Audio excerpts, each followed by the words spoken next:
to connect a region of over 600 cultural bridges between our lands.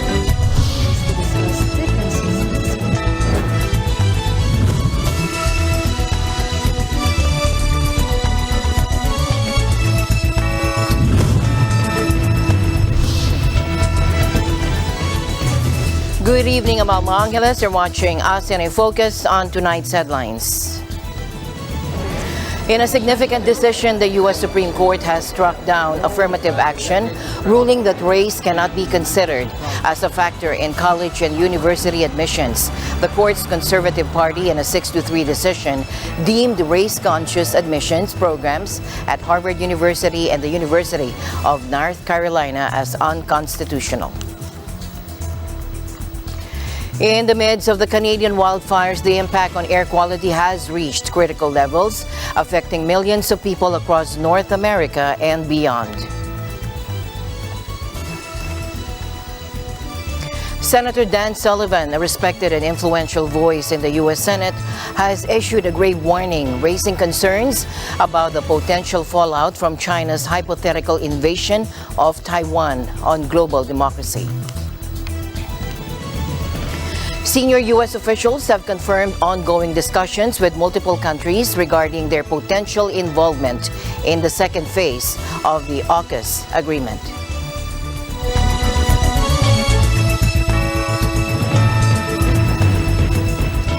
In a significant decision, the U.S. Supreme Court has struck down affirmative action, ruling that race cannot be considered as a factor in college and university admissions. The court's conservative majority, in a 6-3 decision, deemed race-conscious admissions programs at Harvard University and the University of North Carolina as unconstitutional. President Biden, in response to the court's ruling, sharply criticized the decision and defended race-conscious admissions policies. Let's listen in to his remarks. The dissent states in today's decision, quote, rolls back decades of precedent and momentous progress, end of quote. I agree with that statement from the dissent. The court has effectively ended affirmative action in college admissions, and I strongly disagree with the court's decision. I believe our colleges are stronger when they are racially diverse. Our nation is stronger because we are tapping into the full range of talent in this nation. I also believe that while talent, creativity, and hard work are everywhere across this country, not equal opportunity. It is not everywhere across this country.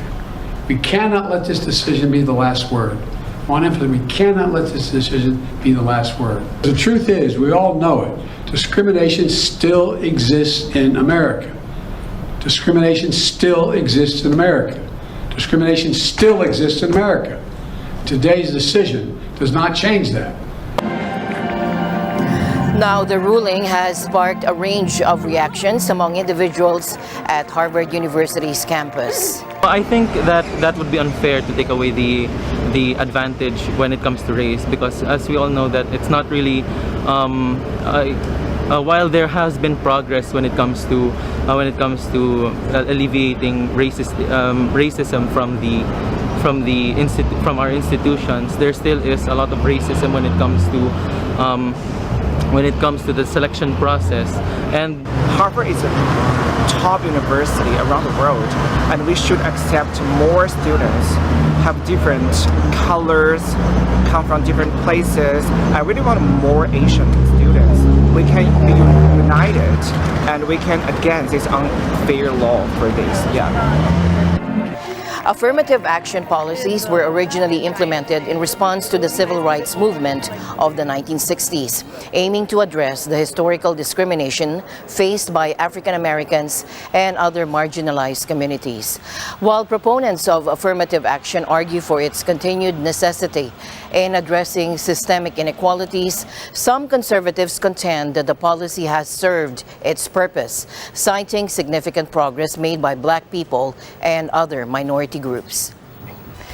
In the midst of the Canadian wildfires, the impact on air quality has reached critical levels, affecting millions of people across North America and beyond. Now, the smoke from these fires has created a pervasive haze, causing severe air quality alerts and triggering concerns among officials. This wildfire season has seen an unprecedented number of fires, resulting in vast areas of scorched land and an immense amount of smoke. Experts warn that this challenging wildfire season is just the beginning, with the potential for prolonged consequences. What sets this situation apart is the simultaneous outbreak of fires across the entire country, an occurrence that is highly unusual. As of Wednesday, the scale of destruction is staggering, with over 8 million hectares of forests and grasslands already consumed by the flames. Now, this surpasses the previous annual record set in 1989, which stood at 7.3 million hectares. It's important to recognize that Canada has yet to reach the peak of the fire season, typically occurring in July or August. The smoke particles are extremely fine, capable of penetrating deep into the respiratory tract, making them hazardous to breathe. Now, the Canadian government has issued warnings emphasizing the heightened risks faced by young children, pregnant women, smokers, seniors, and those with chronic health problems.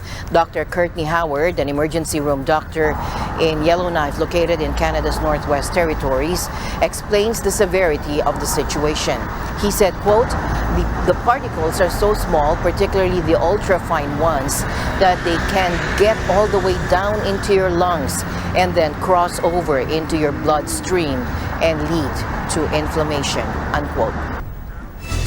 And we now turn our attention to Indonesia's Sumatra Island, where a large-scale fire has engulfed approximately 21 hectares of land, predominantly peatland. Now, the blaze, which has been burning in Aceh province, is causing thick smoke, raising concerns about the potential for unhealthy haze in nearby areas. Now, the fire continues to ravage the land here in Aceh province as authorities work tirelessly to contain the flames. Now, Setiawan Eko Pasetya, the police chief of Nagan Raya, shared some insights into their ongoing efforts. Sedang melakukan pemadaman lahan yang saat ini bisa kita saksikan bersama dalam kondisi terbakar, dan kegiatan ini sudah berlangsung selama 2 hari. Despite their dedicated efforts, challenges persist in combating the blaze. As the chief mentioned, the scorching weather and limited water resources pose significant challenges to the firefighting operation. Dalam kondisi yang ada di lapangan, kita hadapi adalah cuaca yang cukup terik, angin, dan satu hal lagi yaitu keterbatasan air. Authorities are determined to identify those responsible for starting the fire and hold them accountable. Dan termasuk juga kami akan terus berupaya untuk melakukan upaya pengungkapan terhadap pelaku pembakaran yang ada di lokasi ini. Kami saat ini sedang mengumpulkan informasi, saksi-saksi maupun bukti-bukti yang ada di lapangan. The situation in Aceh province remains critical as firefighters battle to suppress the flames that have already consumed a substantial area of land. With the effects of El Nino looming over the region, Indonesia braces for more forest and peatland fires in the weeks ahead. In other news, senior U.S. officials have confirmed ongoing discussions with multiple countries regarding their potential involvement in the second phase of the Aukus agreement. The second phase, also known as Pillar 2, aims to foster closer collaboration among the 3 nations in various defense capabilities, including artificial intelligence and quantum technologies. During an event hosted by the Center for Strategic and International Studies think tank in Washington, White House Indo-Pacific Coordinator Kurt Campbell expressed his expectation that additional allies and partners could participate in specific areas. Is where they can assist in a larger endeavor, and that might be in hypersonics, that could be in cybersecurity, it could be in anti-submarine warfare. There are a number of areas that we will explore as we go forward. I think the key is going to be that what do you bring to the table, and are you able to do it in such a way that's going to be practical and operational. So we're not just looking for theoretical applications and partnerships, but practical, real efforts that will enhance defense capabilities. We are in conversation with a variety of countries who are interested, and frankly, it goes far beyond just those countries. And I'm finding more and more interlocutors, Singapore, the Philippines, India, Japan, South Korea, most of the countries of Europe fully understand the strategic circumstances and the calculus that went into this. And I'm increasingly confident that maybe not always openly and directly, but certainly behind closed doors, many countries understand the rationale for why we've done it, why we did it. Notably, a report published by the U.S. Congressional Research Service suggested the possibility of Japan's inclusion in Pillar 2, raising the question of whether Congress should direct the Defense and State Departments to expand the initiative. The report highlights that Congress would need to consider the potential benefits of including new members, such as their capabilities and capacity, alongside the potential drawbacks. Now, these drawbacks may include administrative inefficiencies, potential negative impacts on U.S. firms due to increased competition for defense contracts, and geopolitical blowback, particularly the possibility of provoking a destabilizing response from regional competitors like China.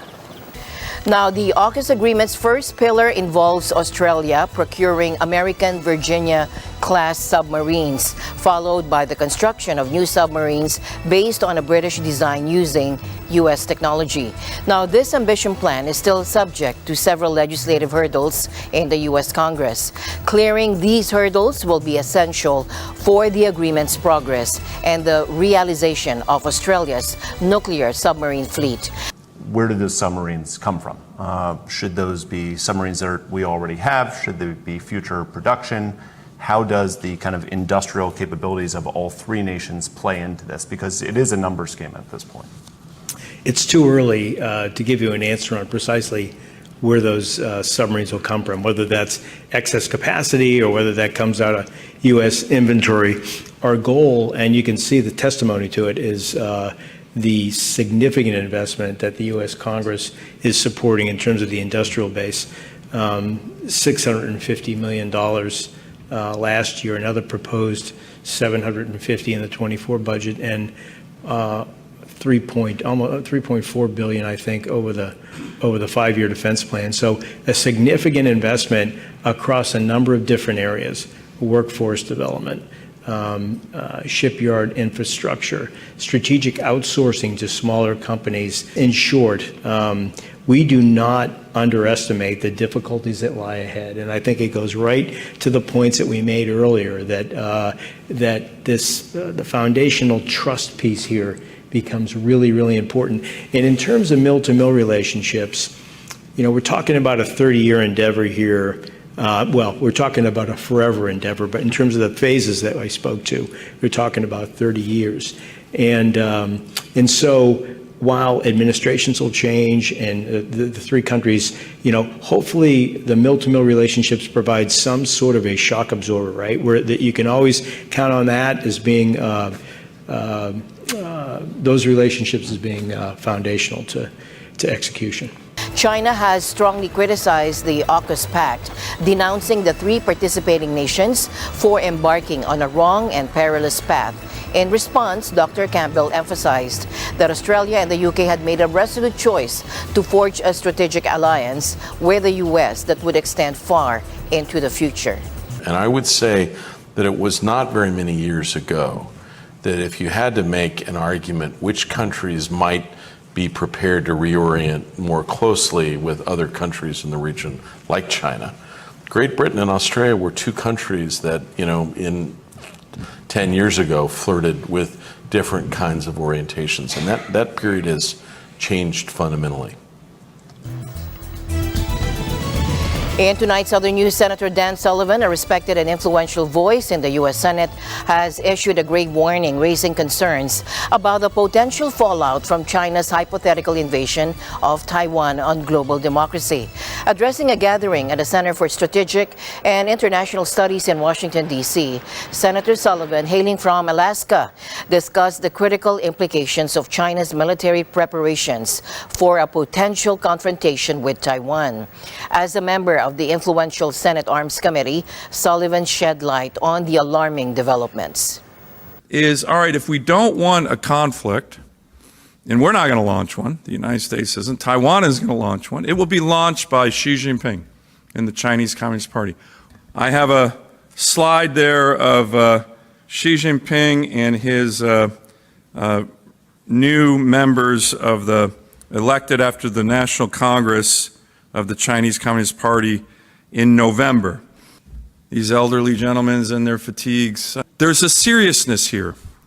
They put that picture out almost immediately after this last Congress, and it is a photo taken to show China and the rest of the world these guys are preparing for war. Now, highlighting measures to deter China, Senator Sullivan proposed that the U.S. could play a significant role by offering training and supplies to bolster Taiwan's army. The first is the level of helping Taiwan defend itself. That is actually in the Taiwan Relations Act. That shouldn't be new to anybody. But we need to do much more in terms of that, in terms of training, in terms of asymmetrical weapon systems that they need, and the ability to use, as you know, some people call it the porcupine strategy, to make Taiwan look like what's happening over in Ukraine. I mean, the will of the brave people of Ukraine, I think, is a deterrent to almost any dictator around the world. The second level of deterrence has historically been the most decisive, which is, now we've had at least 3 major Taiwan crises over the last several decades, and it's the deterrence factor of the United States and hopefully our allies coming to the assistance of Taiwan if there's a war launched by the CCP. Will we do that? That's always in question. But that's been a decisive level of deterrence, historically. He further suggested that military intervention should be considered if China were to strike, and emphasized the imposition of strict sanctions against China in the event of an attack on Taiwan. But the third level is the level of economic, financial, energy sanctions that I believe we should tee up now to make it clear to the Chinese Communist Party, if you invade militarily to crush this island democracy, the triggering factor of your military invasion will result in massive, comprehensive economic, financial, and energy sanctions against your country, against the Chinese Communist Party, and against your interests. Furthermore, Senator Sullivan underscored the significant consequences that the U.S. and the rest of the world would face if China were successful in its invasion of Taiwan. He outlined 4 major repercussions that should be of paramount concern to the international community. First, this would be a devastating blow to the U.S. and global economy. The high-end chip fabrication that takes place on Taiwan is, we all know, enormous. The island democracy is home to 92% of the world's most advanced semiconductor production. I mean, think about that in terms of the global economy and what it means. And these very sophisticated computer chips not only going into the global economy, but going into American defense production, F-35s, radars, missile defense. There would be a huge geostrategic loss in a vital area of the world. On the first island chain, the second island chain, that's been at very important strategic lines within the American security apparatus since the end of World War II. And as you know, in the second island chain, you have residents in Guam, Mariana Islands. These are all U.S. citizens. Right? These are all U.S. citizens that would be put to risk. A third, as I mentioned on page 14, is I think our commitment to our allies and credibility to our allies in the region. I was just in Japan and Korea over the weekend. Would be strongly questioned. We have treaty alliances with many countries in the region, significantly, which would hurt and undermine all of our national security interests in the region. A successful military invasion of Taiwan by the PLA and CCP would be a huge boost to Xi Jinping's authoritarian model around the world. In response to mounting concerns, Senator Sullivan introduced a consequential piece of legislation, aptly named the Stand with Taiwan Act. This legislation seeks to solidify the U.S.'s support for Taiwan in this critical juncture. That's why I've introduced the Stand with Taiwan Act. In the Senate, on the House side, Congressman Gallagher is the sponsor of this. We've been working on this legislation for quite some time. I've been pitching foreign governments, our allies around the world, on similar needs from their perspective to, again, have a trigger that says, here it is. If you militarily invade, this is what you should be expecting. Finally, Virgin Galactic has achieved a major milestone in the realm of space exploration and tourism. Take a look. Now today, they successfully launched their first commercial flight to the edge of space, opening up new possibilities for those eager to venture beyond Earth's atmosphere. The anticipation was palpable as Virgin Galactic spacecraft took off from New Mexico, embarking on a breathtaking journey towards the edge of space. Soaring 80 kilometers above the sea level, the 90-minute mission pushed the boundaries of human exploration. On board were a team of Italian researchers, fortunate enough to witness firsthand the awe-inspiring curvature of our planet and experience the sensation of weightlessness. Now, this remarkable achievement marks a significant step towards the realization of Virgin Galactic's vision for regular commercial space flights. The company aims to usher in a new era of space tourism, opening up the wonders of the cosmos to adventurous individuals. It's no wonder that hundreds of space enthusiasts have eagerly purchased tickets, with prices reaching as high as $450,000. They yearn for the chance to become pioneers in this exciting chapter of human exploration. As my usual habit, I'd like to end the day on a positive note. Let's encourage and build each other up so that no one is left behind. And that's it for tonight's broadcast. I'm Alma Angeles. Stay in the news, for we live in extraordinary times. Good night.